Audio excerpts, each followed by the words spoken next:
I joined Thrings at the beginning of 2010. Before that, I'd spent 10 years working in Plymouth, which is where I gained my expertise in asbestos claims, because Plymouth is a hotspot in the country. It's got the third highest rate of asbestos disease. So really that's where I learned my trade, and I came here to specialise in asbestos claims.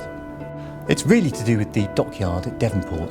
They used to have a huge shipbuilding industry, so particularly in the 50s and 60s there were something like 25,000 people at the dockyard building ships, stripping out the warships, messing about with the asbestos lagging and putting new stuff onto it. And that's why so many dockyard workers who obviously still live in Plymouth now have gone on to get this disease. Well, asbestos disease takes so long to develop, sometimes 30 to 40 years. So I got this x-ray and it come back that it had to go to Bristol, to the specialist up there.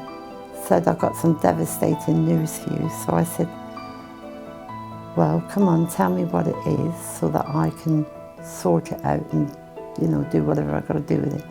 Well, she said, I'm afraid you've got asbestos, but it's not asbestos, it's mesothelioma.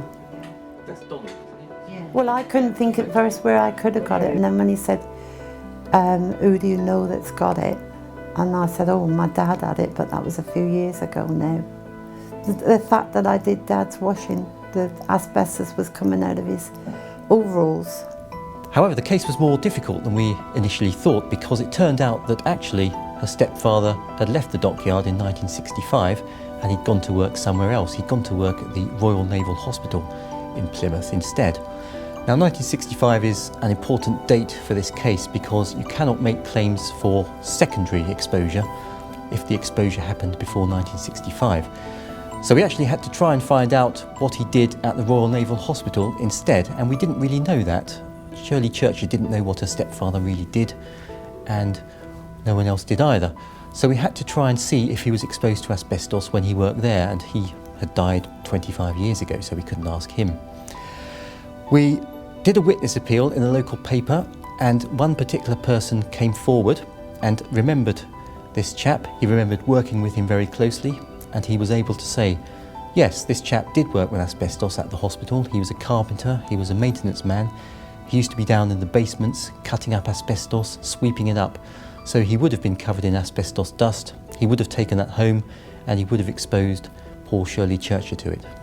Got this book off the shelf that told you what solicitors to look for.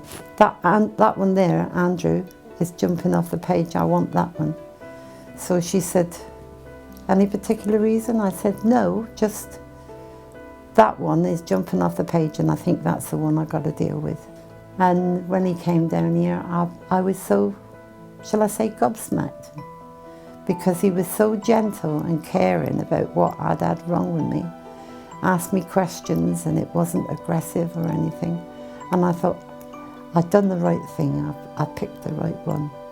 Well, Mrs. Churcher's case, I'm pleased to say, was successfully settled, and she's been able to have the benefit of knowledge that the claim has been dealt with in her lifetime.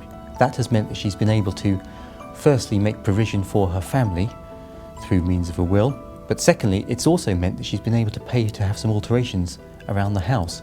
She's had a stair lift installed, she's had other installations put in around the house which she simply wouldn't have been able to afford otherwise. So it has made the remainder of her life more comfortable, and that's a good feeling to know that we've made a difference in that way as well. You need to be very selective with who you have, solicitor-wise and carer-wise. And I think I did the best thing ever.